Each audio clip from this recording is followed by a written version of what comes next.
Good afternoon and welcome to the 60 Minutes with Martin Wolf, the Chief Economics Commentator of the Financial Times, talking about COVID-19 and the impact it is going to have, what this will mean for the future of Europe. I was looking up, Martin, you were with the EPC last in November 2017, and the world certainly has changed since then. You were talking back then about the crisis which had been overcome, and that it was now time for new momentum.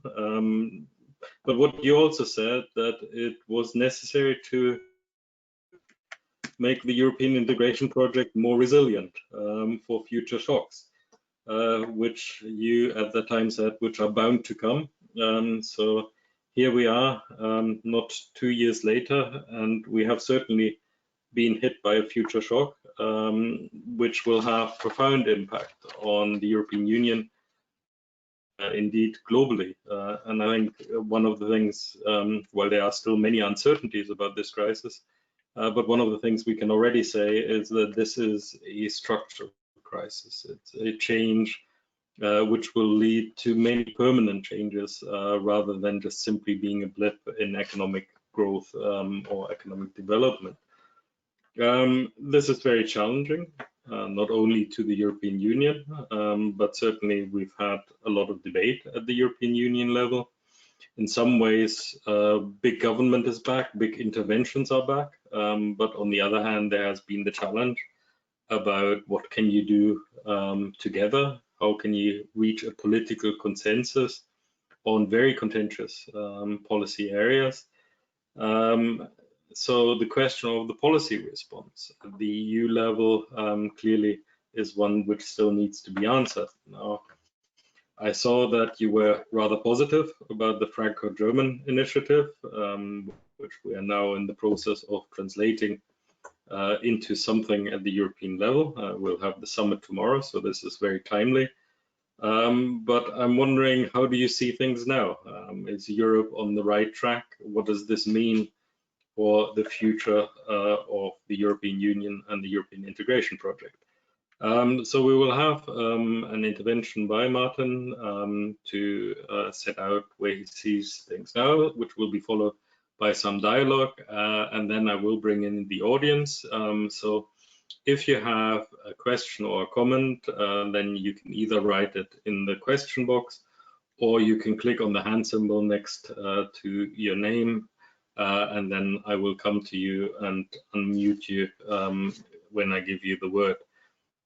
Please, if you're writing questions, do not make them too long, then it will be impossible for me to see them all and to put them to Martin. So Martin, thank you very much for being here. I'm looking forward to discuss this crisis and what more should be done at the European level. Thank you. So thank you. Should I speak for about 15 minutes? Would that be about right from your point of view? I'll do my best. There's obviously an immense amount to cover. So I will just, it'll be sort of headlines. I had forgotten what I said in the last time I addressed your distinguished group, obviously physically and not virtually, but actually we've learned this virtual means of communication is rather effective and allows one to interact with far more people in far more places simultaneously. And this is actually one of the positive things that have come out of this. I'll perhaps come to that towards the end. And yes, I had forgotten that I've said that the lesson of this is that the EU should be more resilient. I would say the lesson from this is that everyone should be more resilient. I think it's worth thinking about this, and in many webinars I've done, I've sort of come back to this theme. We had, when we look back on it, rather a peaceful period in this respect after the Second World War. But we've had now two gigantic crises of very different kind. We've had lots of shocks, of course. You can remember the two oil shocks, for example, the inflation shocks, and of course, many other things. But we've had now two huge crises, the global financial crisis and the pandemic. in a period of 12 years, which isn't very long. And it really isn't terribly difficult to imagine more. Just to look at the pandemic, I think this is, I checked it, I think it's the 5th or 6th significant new disease to emerge in the last 40 years. It happens to have particular characteristics that make it particularly disruptive. But there's, as I understand it, no reason to doubt that there will be more of them. And of course, there are other shocks that could happen. So resilience is incredibly important. And the second big thing we've learned in both crises, and you stressed it, is that when one is in the middle of a big shock, we turn to the institution which is best positioned in terms of resources, legitimacy, to help people. And that's the state. In the modern world, it's the state, the nation state. Perhaps nation's not always the right word, but anyway, the state. And obviously that creates a big challenge for the EU, which is, of course, rooted in its members, but is a proud, and I would have thought vital, supranational arrangement. And we saw that in the global financial crisis and the reaction to it, and the difficulty of balancing the you're on your own and it's your fault anyway side with the, well, we're all in this together and we have to help one another. Now, with this shock, coming to this shock, obviously, I don't think anyone can plausibly say that this is anybody's fault, at least not in the EU. We imported the disease pretty clearly. But of course, it has had very significantly different effects, and governments and societies have very different capacity to cope with it. So again, it raises some of the questions that was raised after the global financial crisis, which is how strongly can you cooperate and help one another when you're in a different situation and you're, on the one hand, relying on individual member states to help their own societies and people, and on the other hand, you're in a pact, a profound pact of mutual solidarity. So in that way, there's a similarity. Now, if we turn more precisely, we can see that the impact of the pandemic as a disease in terms of fatalities and the management of the disease has varied very, very sharply across the EU, across Europe, if you include the UK, which is worst hit of all, with really much higher fatalities, much greater impact in some countries than others, notably, obviously, in among the big countries in Spain and Italy on the one hand, and France pretty bad too, but vastly better performance in Germany. And of course, you see similar things in the economic forecasts. I've just been looking at the economic forecasts. The OECD has some very interesting recent ones. It uses two scenarios. One is if this is the only wave we have, the other is with a second wave. And the divergence in the forecast is dramatic. So France and Italy and Spain are very badly hit. In the case of a double hit, they forecast declines of about 14% GDP this year, which is staggering. And the declines forecast for a number of other Eurozone and EU member countries are much smaller, 5, 6, 7%, something like that. So, and that, of course, implies very different outcomes for the fiscal positions for the countries. And of course, in addition to that, countries went into the crisis with very different, obviously, health capabilities, we know this, but also fiscal capabilities. Germany has given up, of course, its fiscal brake in these circumstances, but it had far lower debt than the other big countries. And it's actually got negative interest rates, safe haven. So there's really no fiscal constraint in Germany at all.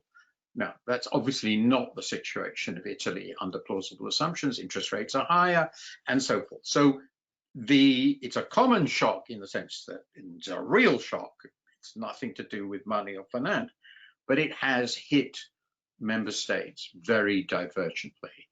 And it's hit them when they themselves are in different conditions. And finally, of course, had recovered from the last crisis to very different degrees. Italy really has never fully recovered or begun fully to recover from the crisis. Well, the German economy is much bigger than it was before the crisis already. I'm just comparing the big ones. So this is where we are.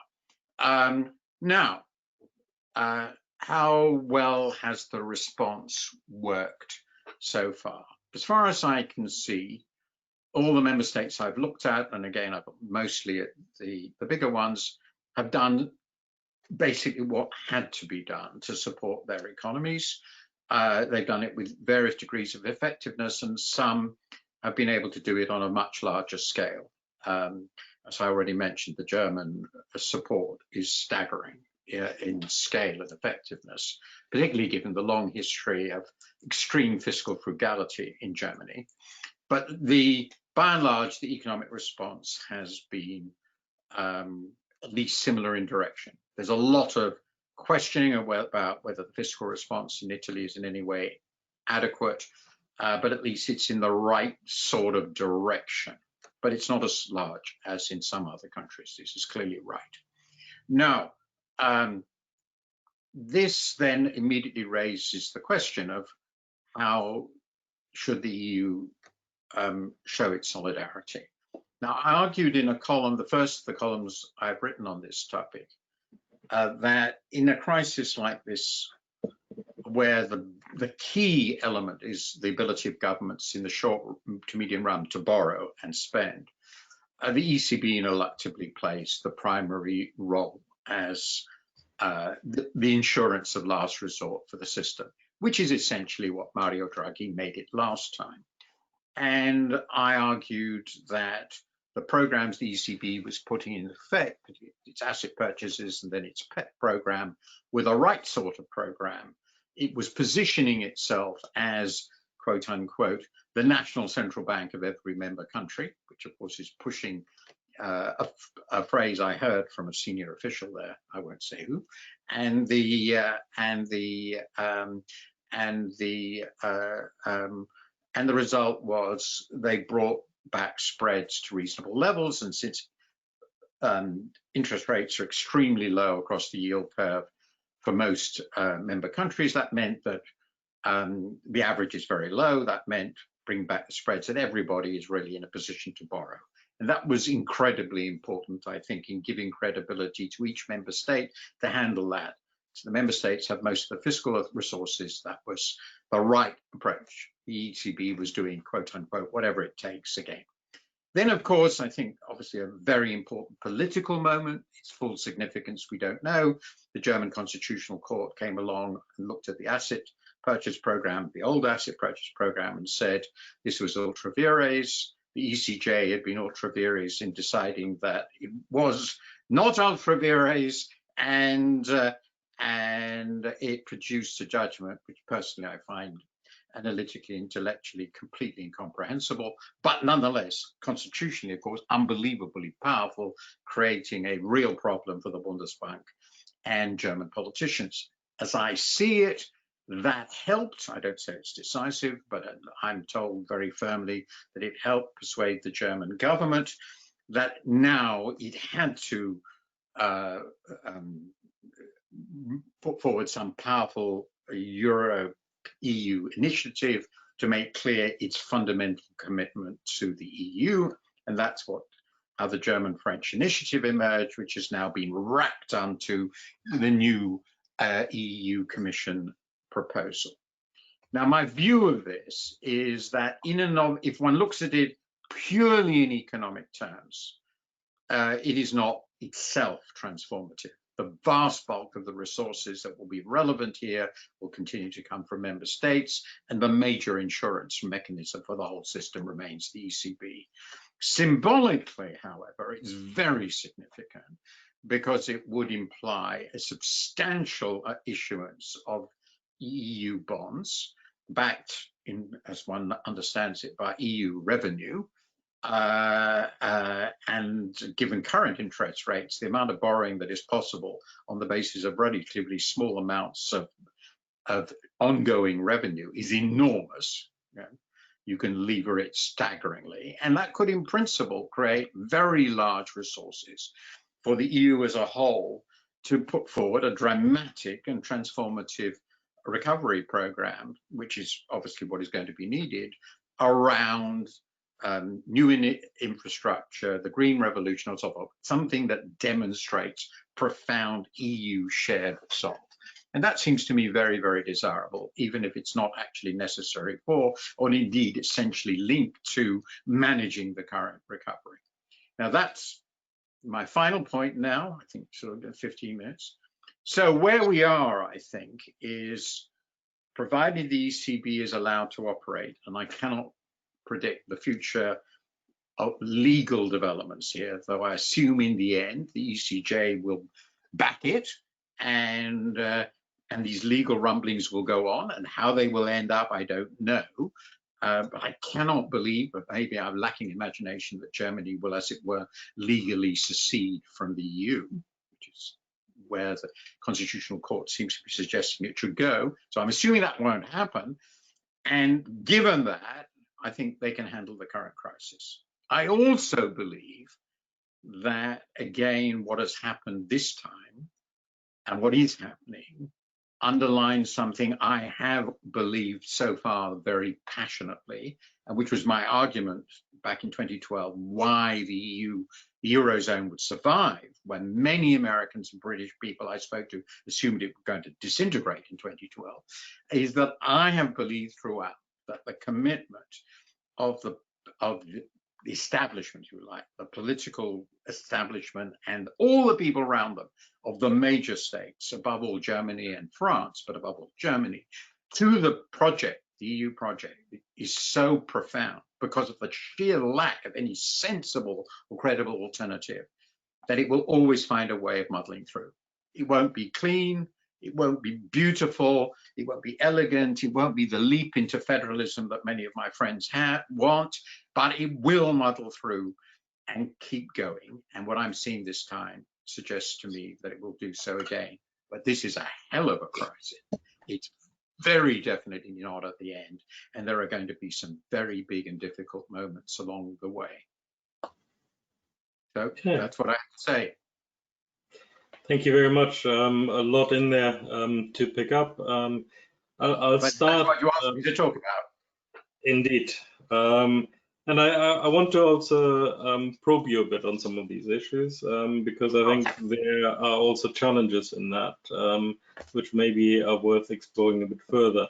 One of the areas you've mentioned is the capacity of member states to intervene in their economy, and in particular to provide state aid, what we've called the 50% problem, that around 50% of state aid is being provided by one country alone, which is obviously Germany.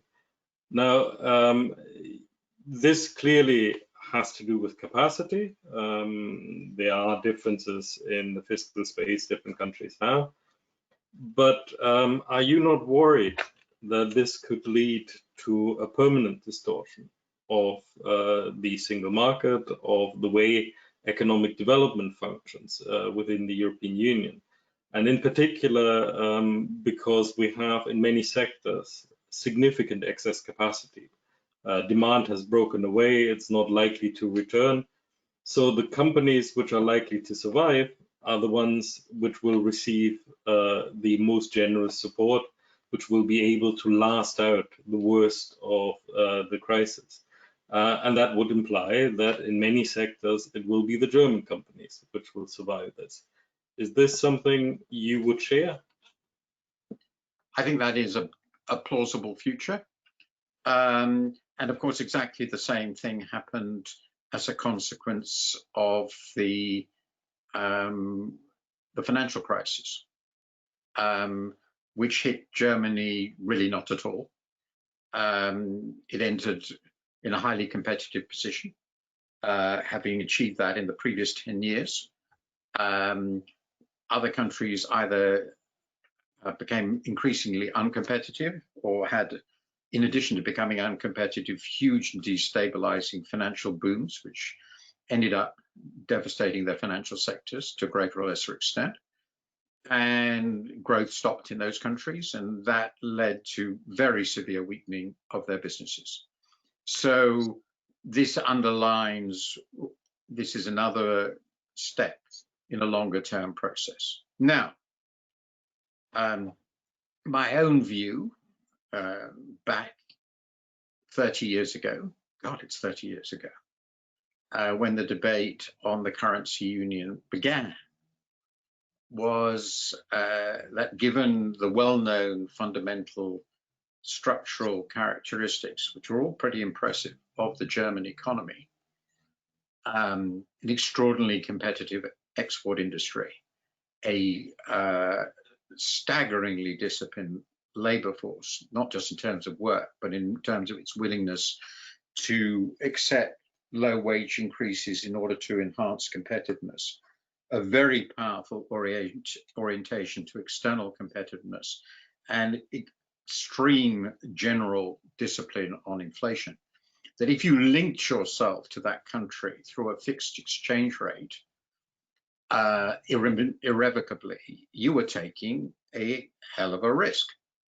And it implied running your affairs in a very, very different way from the way you did before. So I've had, over the last 30 years, lots of discussions with, I can say this, with Italian business people, and I've said, look, you've tied yourself to the Germans, you're going to have to pay just like Germany. Now, I thought that was an immense risk, and I came to the view, rightly or wrongly, that the British had better keep out of it. Once that's happened, the things you talk about happen. So you've lost certain instruments you used to have, and every time there's a big crisis, the countries that are most crisis hit will be weakened. And they'll be permanently weakened because economies are path dependent. So if businesses can't invest for several years because their countries are in total meltdown and they don't have the resources to invest, then those businesses that can invest will get permanent advantages. And that is what has happened. That is what has happened. So what you describe seems to me a further stage in this long-term process. I don't see any way out of it. I don't see any way out of it. I always thought, this made me sort of rather Anglo in this debate, that a currency union between fundamentally different economies, which will remain fiscally independent, was a very brave thing to do. And I mean brave in both a good and a bad sense. But it had consequences, and one of them is the one you described. Fiscal resources remained with the member states. So in a really serious crisis, the strong member states can outspend the weaker member states by an enormous amount. And if you're trying to save your economy, they're going to save their economy better. And that means that in the end, and I accept this, you might keep this thing together, but the weaker economies will be weakened. I don't think there's anything in the structure that could have prevented that. Thank you. And another question, and then I'll go out to the audience. But you already mentioned that one of the long-term effects from this might be the use of the online space, much more of the digital economy. How do you see where the world economy is going to go in terms of these structural changes? I know it's a bit of crystal ball gazing at this moment, but do you see that we genuinely will work differently? Or do you think that this is more a temporary effect, which to some extent will go back to where we were before the crisis? I think that's, to me, intellectually among the most interesting questions, and I covered it very, very briefly in my column on the possible futures, which came out 2 days ago. What's this, the famous line by Yogi Berra, I never forecast, especially the future. So I'm about to do something that I really shouldn't do. I think that We knew this before, so I tried to think about what we knew before the crisis. We know that we are in the midst of a long and very radical technological transformation in one interlinked and key area of economic and beyond that, everything, social, political life, which is the transformation in our communications and information technologies, which is now, of course, reinforced by the development of artificial intelligence in its various manifestations. And we moved already a long way in this regard. Indeed, the world economy as we knew it before this crisis, the supply chain integration and all the rest of it, was impossible without the technologies we've developed. They couldn't have done it 50 years ago across the world in the way they do now. I think what we are seeing now is an acceleration of the application of these technologies in relationship to interaction among people. And we have realized that actually we can interact very effectively with other people in this way. And while it's not as good as meeting people face to face, it's enormously much quicker and easier, and doesn't involve, for a discussion like this, it doesn't require perhaps 200 people to get on an airplane to go to Brussels. Well, that's an immense saving of time, resources. So my view is we've been accelerated into the future.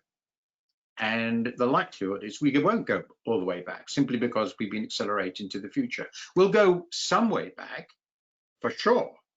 But the way we're now doing this, this is to me really unbelievable. I hadn't expected it, but overnight, literally overnight, the whole FT moved to working from home. And we've been working from home now all across the world. We have offices all over the world. We're a 24/7 operation. We've been working as we are now, interacting as we are now through our systems and through this. And I honestly don't think that anyone outside could notice. I can't notice in the product at all. In fact, I think it's probably in some ways better. So, and the truth is, we never thought of doing it before because it was never necessary. But now it is necessary. We know we can do it. So we don't need to do the way we don't need all to go to an office in the future. If people with children want to stay at home and work while they're there, or at least when they come home, why not? Doesn't make any difference to us. So that's just one small example. So I think it's a fundamental permanent transformation. So my forecast is we're moving away from a world which might be relevant to our earlier discussion about the German future, which is interesting, away from massive further integration of the real economy by moving goods around the world, which is pretty clearly slowing, and I think structurally slowing, for a whole host of reasons, of which protectionism is just one. But we are moving into a world where virtual integration in this way is structurally enhanced. And I believe, as I said, we're seeing the future, and it works, to appropriate the famous line from, I think it's Lincoln Steffens, from the 30s. And yeah, so I think this is the new world. And to say from a personal point of view, I rather like it. Very good.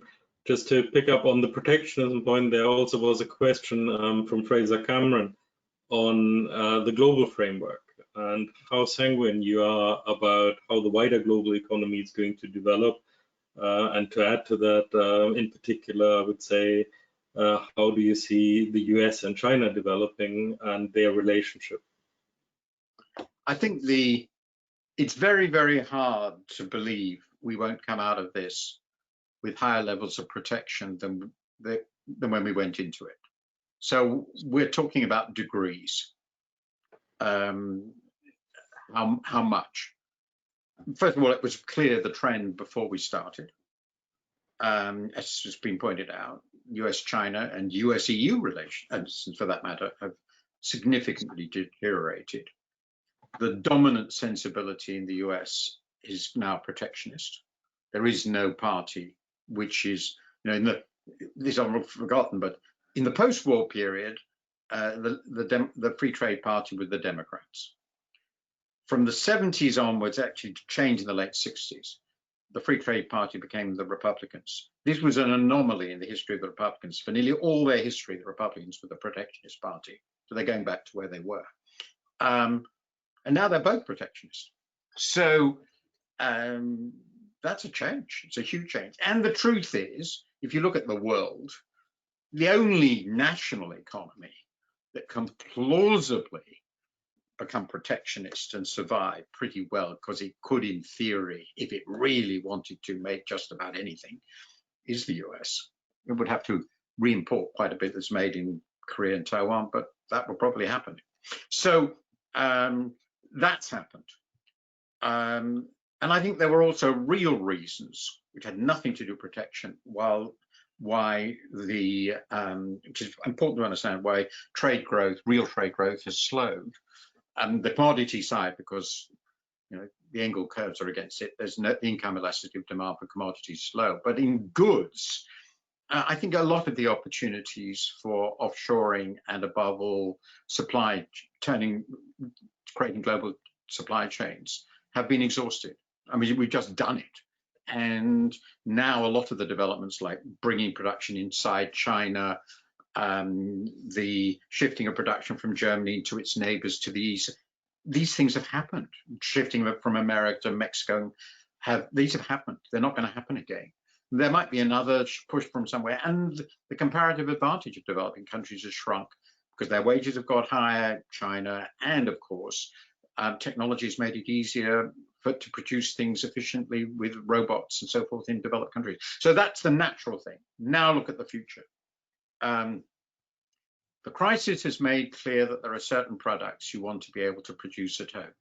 I think we've overlearned this lesson because the real problem was we just didn't have the supply capacity worldwide for a lot of things we turned out to need. That was a failure of planning. But it showed that if in extremis, if you want lots of masks, it helps to be able to make them, and drugs and so forth. And I think governments won't forget that lesson. And beyond that, the ill will between the US and China is clearly going to, in my view, almost certainly going to get worse.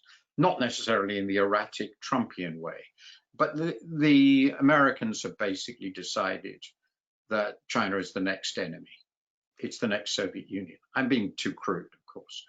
And if that's what they think about China, they're in for a long haul in terms of conflict, because China's not going to implode.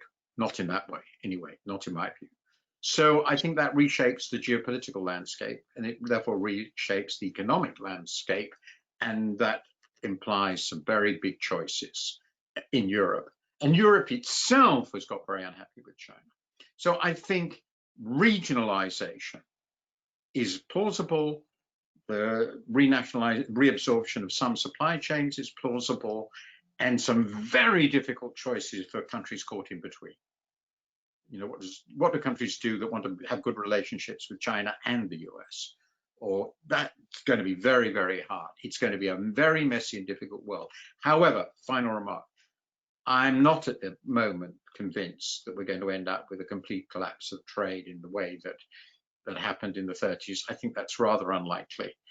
It would require a stupendous breakdown of political order and political sense across the entire globe.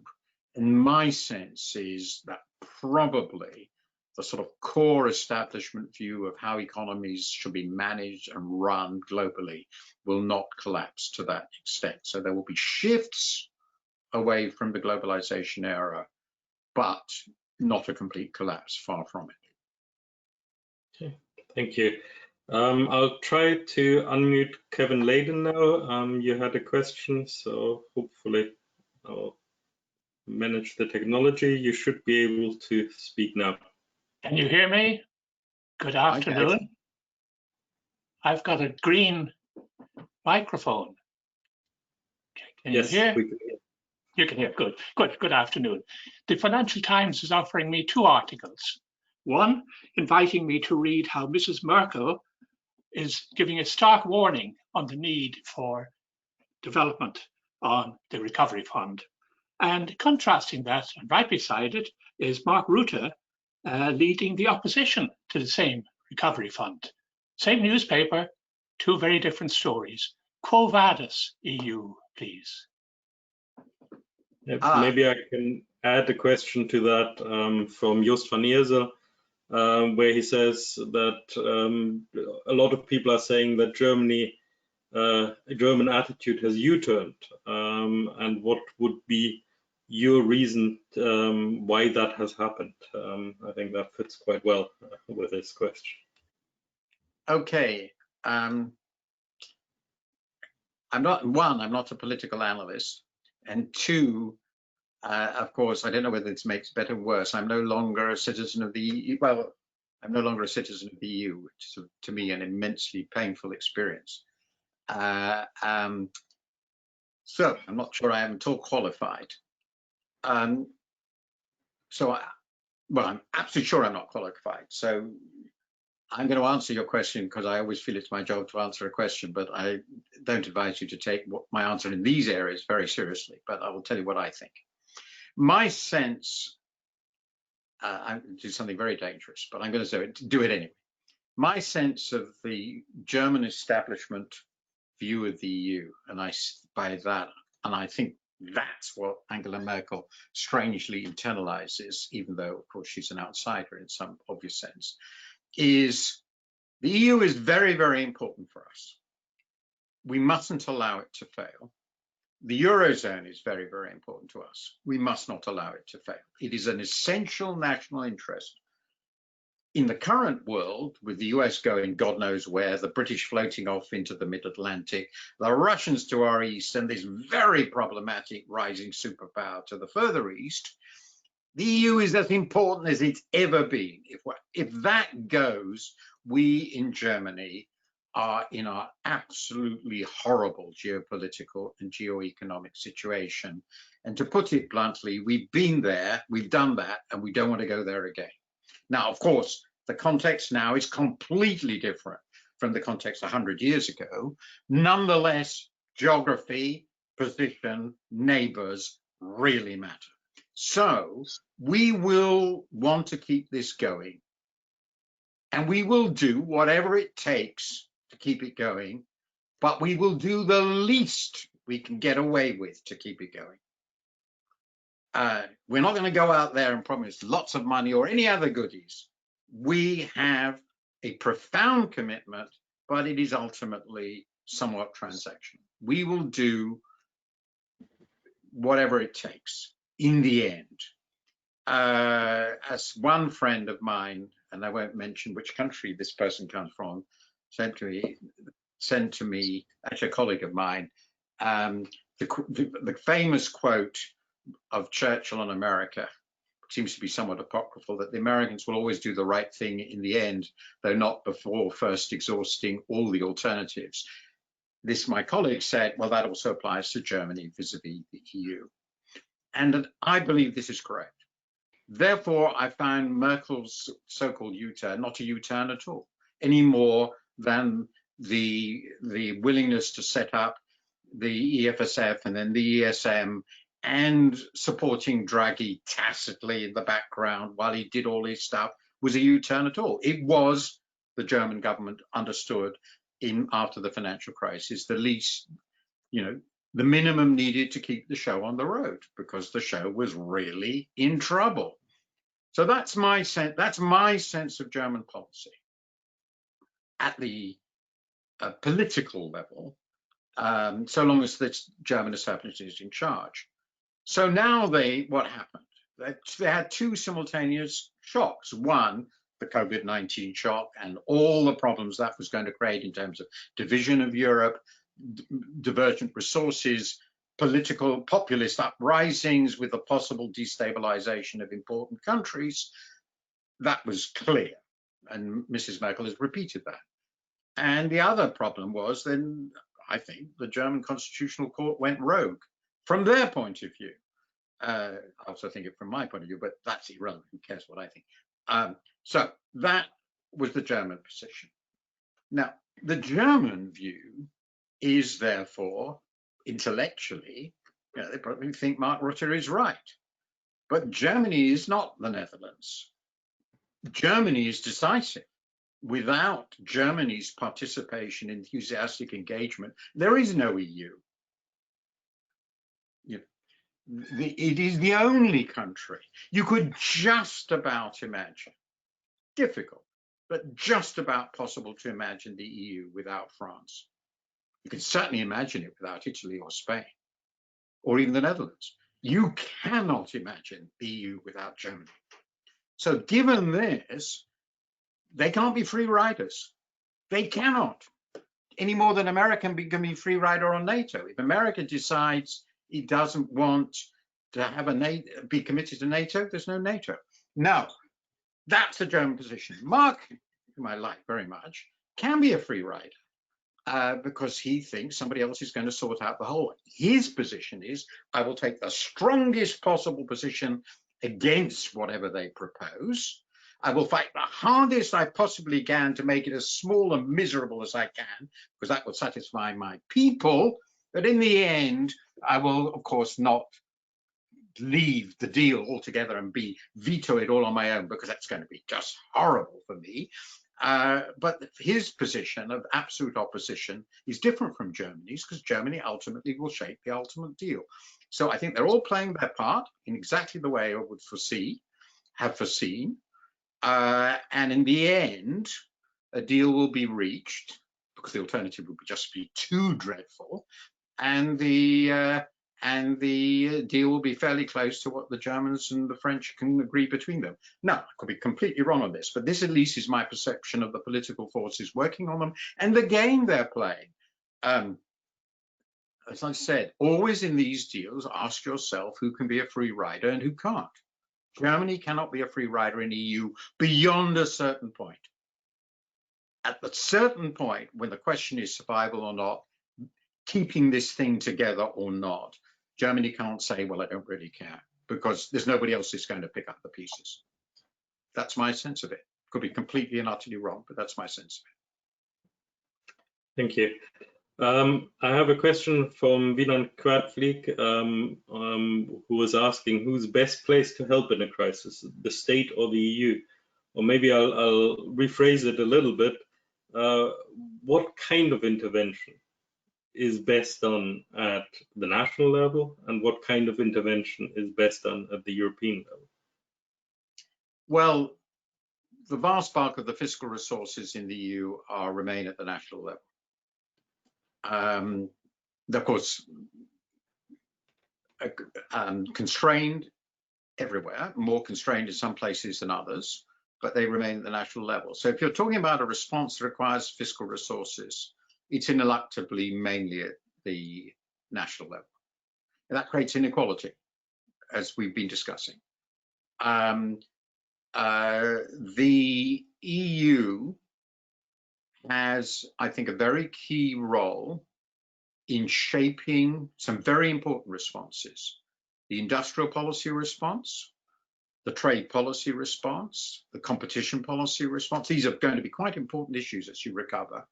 And EU-wide investment response, if you decide, which I think you should, the EU should, that there are common things that they need to do together, which will make the EU stronger in the future. For example, if you make the decision, if the EU makes the decision, which I hope it will, that it really should take the green revolution seriously, then doing it in one country it makes no sense. It has to be done across the board in an integrated way, so that there aren't free riders and everybody understands how their economy should develop in relationship to others in this crucial respect of energy. Now, this is, I know, incredibly difficult. If you've got one major country heavily reliant on nuclear and the other country has decided basically nuclear is anathema, but for some reason coal is fine, this is going to be very difficult and it may never work. But I can't see how you can do a green revolution sensibly in one country. You can't do it in the EU on its own. That's why I think the British policy of doing it on its own is sort of basically crazy. So fiscal resources are national. There can be some fiscal coordination and there can be some fiscal resources given to the EU. I don't see fiscal resources going to the EU level in my lifetime, because that requires a genuine political revolution which transforms the EU into a federal entity, and that just doesn't seem to me at all plausible at the moment, maybe never. But common framework policies like competition, the green revolution, the nature of new technologies, trade policy, industrial policy must be agreed together. Otherwise, you don't have a single market, you don't have a common trade area, and then really core aspects of the EU disappear altogether. So that seems to me the appropriate balance between the two, with some areas, some which are covered in the new Commission's budgetary proposals, which overlap. And the EU remains a very complicated compromise between the national and the collective, and it will continue in that way. Thanks. Vinand, you wanted to come in there, so I will unmute you. Can you hear me? Yes, we can hear you. Okay, very well. So indeed, one brief remark and a question on Mark Rutte. I don't think that Mark Rutte at this moment is leading the absolute opposition, and I think also the letter in the Financial Times, in fact, showed more willingness to find a compromise than elements where there would be a very strong opposition. So I think he's at this moment he's trying to canalize the initiative in the most responsible direction. He's not fundamentally opposed, I think. I'm working in the Dutch Confederation of Industries. I agree completely. That's what I suggested. Yeah. Mark will compromise for sure. He's a politician. Mm-hmm. Yeah. He's not crazy. My question is on the EU. There were three things at the beginning of the crisis. We saw that the European Central Bank did a very important purchase program. We saw that it was a big mess in the internal market, and after 5 days, all member states saw it was a mess, and then the EU jumped in and restored order. And we saw that it was the EU that repatriated 600,000 citizens. So I wonder if you cannot say that the EU now is as indispensable as the state for remedying crisis. Thank you. Can you possibly just repeat the last query? So I missed the last one. I apologize. So the question is whether the EU is not as indispensable as the state in this type of crisis. If you have a look at what the EU did in the first phase of the crisis, if there would not have been the purchasing program, I think the economic situation would be very different, and individual member states could not have brought the solution. Thank you. Sorry, I thought I'd made that clear. I apologize if I didn't. Obviously, we've learned a general point and a specific point in the last 20 years. The general point we've learned is that central banks are very, very, very powerful institutions. Or perhaps we can say we relearned it. The last time we learned this big time was in the 30s, and the lesson and the 20s and 30s, and the lesson was if central banks really decide to screw things up, they can blow up the world. Fortunately, more recently, by and large, in my view, this is very controversial, we've learned that central banks can actually deal with some very, very big problems. And so that's a general point. And the specific point is the ECB is incomparably the most effective and most powerful EU institution, though of course it's an EU institution for a subset of members, but the most important members. So we've learned that. I was very involved in writing about and thinking about the ECB in the last crisis. And while the ECB might not have ended up where it was, and I think with different leadership, it could well have ended up somewhere else, the ECB demonstrated that it has immense power to deal with crises of this kind. It has not forgotten what it's learned. It has intervened, and that's unbelievably important. But then you cannot run a currency union without an effective central bank, can you? So that's crucial. Second, I think this is the main other point you raised. Obviously, you are right that all the member countries are massively dependent on the functioning of the internal market, the competition rules, the state aid rules, and EU trade policy. That's what makes them effective with one another and externally. These are tremendously important achievements of the EU, if you like, framework regulation achievements. And without them, everybody in Europe will be incomparably much poorer, as the British are going to discover. Now, so those which ultimately worked, as you've said, though it was a bit of a stumble, are also unbelievably important for the EU. I took that for granted. I didn't even emphasize that because that seems to me so obvious. Otherwise, there's no EU. On the ECB, I did stress it. And part of the reason I think we've ended up, as I suggested, with the policy proposal from Germany and France is the reaction, at least in part, to the German Constitutional Court, which is effectively an attempt by some parts of the German establishment to stop the ECB acting as an effective central bank. And that, in my view, if it were carried through, would kill the whole project, just kill it completely. So I just can't understand what they think they were doing. But anyway, clearly, the EU members, and particularly Eurozone members, cannot deal with these crises successfully, given what they've created already, without EU-wide competencies above all the ECB. And this is absolutely clear, which is why it's so important for them to sustain the EU, because otherwise they are completely bereft. Thank you. I'll have a final question to ask, but we're running out of time now.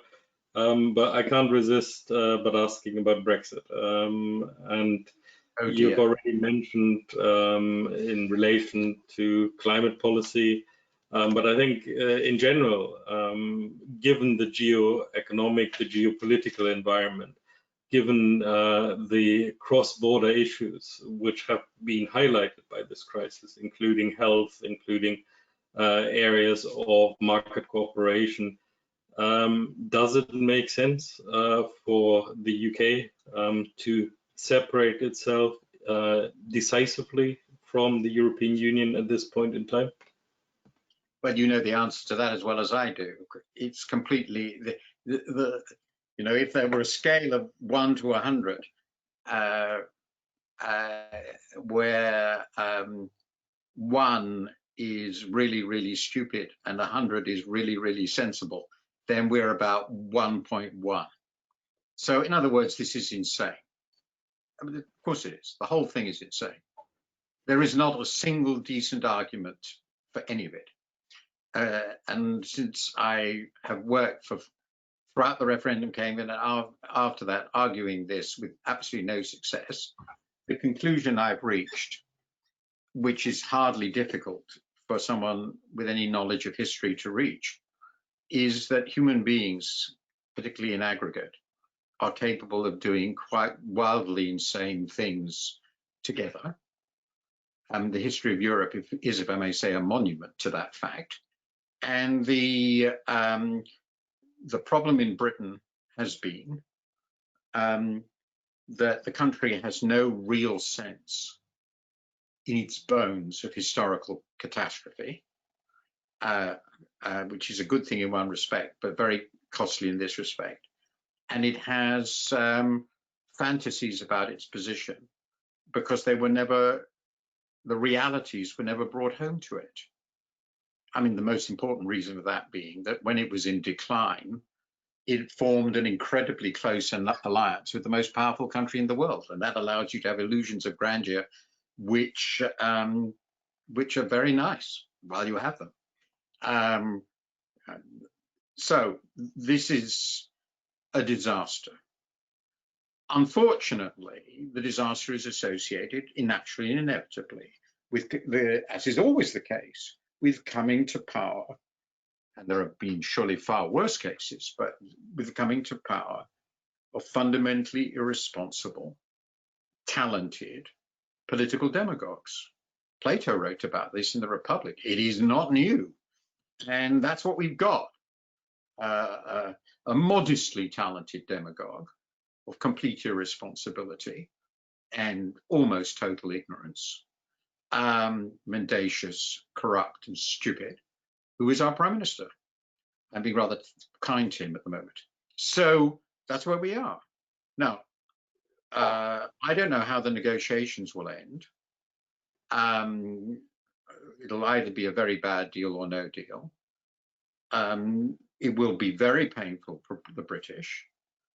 My guess is that the next generation of Brits, when all the old buffers of my age are dead, the people who sort of remember the 50s and greatness and all this nonsense, and when Britain, they will come along and they will say, we're just an ordinary, not particularly important and not particularly well-run, middle-sized European country. We have no future whatsoever outside Europe.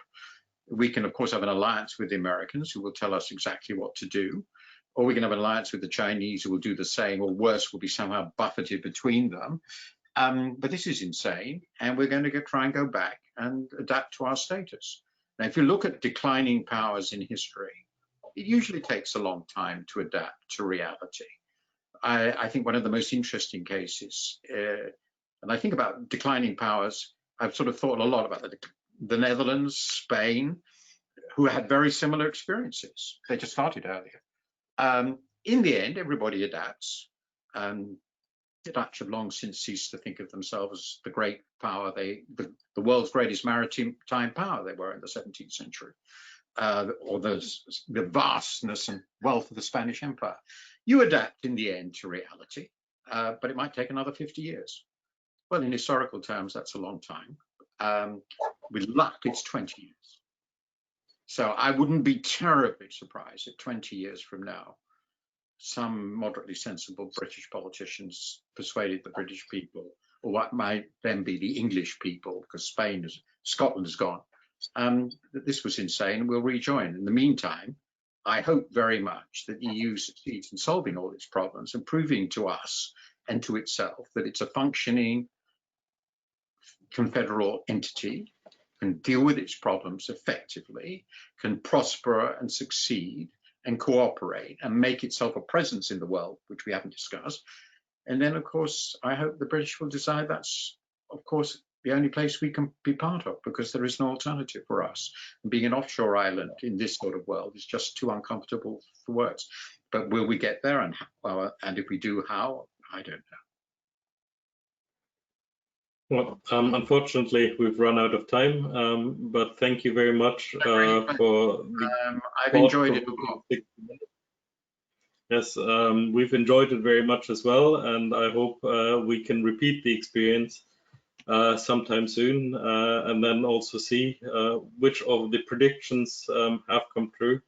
And hopefully by that point, we will have a recovery program and things are resolved with the sure this will be passed. I cannot believe that 4 little countries will stop this being passed. That would be just unbelievable. Thank you very much. It's been an enormous pleasure. Thank you very much. Bye. Goodbye. Bye.